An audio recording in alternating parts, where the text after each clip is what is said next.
अंगना में पोखरी खुनायल छठी मैया तनयाय छठी मैया तनयाय दुआरा पर तनुआ तनायल छठी मैया तनयाय छठी मैया तनयाय आचरा सगलिया बहरब छठी मैया तनयाय छठी मैया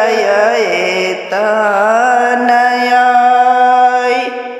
केरा बाजे आना बडला भरी तई पर पियरी ओढ़ब केरे बाजे आना बडला भरी तई पर पियरी ओढ़ब छठी मैया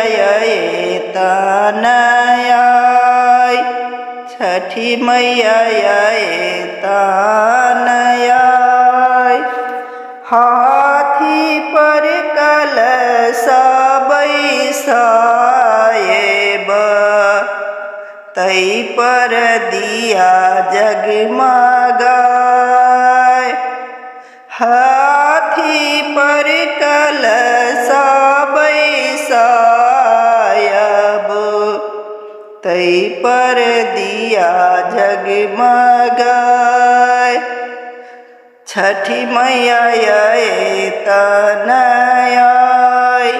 छठी मैया तनयाय।